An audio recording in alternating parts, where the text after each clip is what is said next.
My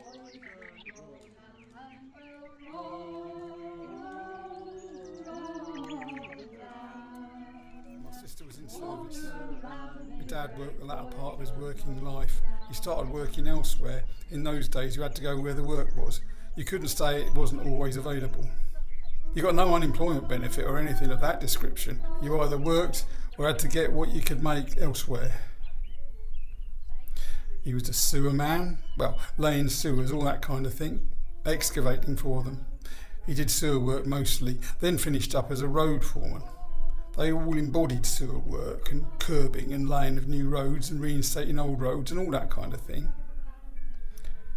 I should say in those days when he was on the council he would get about £2.5. About 19, when I was about 17, about 1920. You could roughly get about £2.5 shillings, and then it went up gradually but not a lot. When I first started on there, I was on the office in Shepherd Street, Valentine's Passage, and then I went out and onto a steamroller and eventually finished up driving one. I was 17 and 8 months when I started driving, and I kept on that. I was on the council for 50 years and 7 months.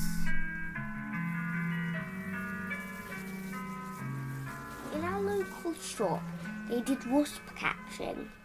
They said they caught 17.25 pounds of wasps in one day.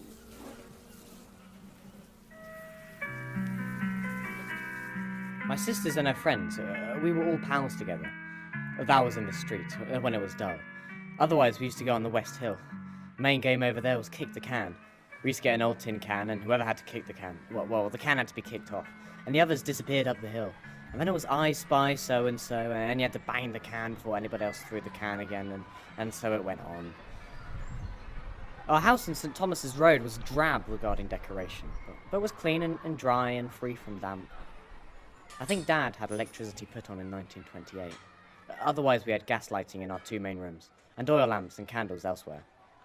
Also open coal fireplaces in the living room, an iron coal kitchen range for cooking, and a coal-fired copper in the scullery for the daily washing of milk cans, and weekly washing.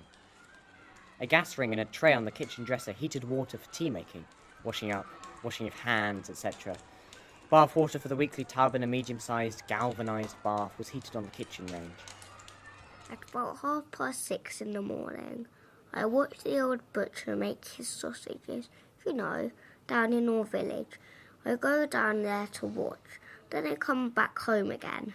I have my breakfast and then go down to school. At school, I get a brass tag to take to the soup kitchen to get breakfast. The farm was only small. It was towards Hollington Church in the wood, where Father started with 1 horse. It was hard going. At the age of 3, I went to school. I was taken by bigger boys who lived next door. I was in the infants, and that was when suffragettes were running around. Our headmistress was a suffragette, a Miss Turner. I remember there was Miss Winstanley, Miss Brady and Miss Turner, the 3 teachers. I then left the infant school and went into Class 1, the boys' school. I was growing up then. I can remember the coronation of King George V. My first job was being a farm boy, which I hated. I hate breathing in the muck. You don't know what farming is like when you have to get bucketfuls of snow to melt it because we had no water in the house, only the well water. Picking up the horrible little potatoes and gooseberries which I hated. I had to work hard, and my sister, she could pluck chickens better than any machine could today. Dad had killed pigs, you see, in the 1914 to 1918 war. We made our own sausages, had eggs in crocks, pickled pork. We used to make several pounds of sausages per week. My Auntie Kate used to bake bread in those days. We had bread with big raisins in, lovely fruity raisins, and of course I made the butter. We called at 7, Eversfield Place. That was one of the places where we sold them pork, chicken and eggs. And Winnie the cook asked me if I'd like to come in, and I loved it, going to the kitchen, because in those days the hotel was good, clean, with the best of food. People were wonderful, Mr. and Mrs. Stone, and that was where I started work in the kitchen.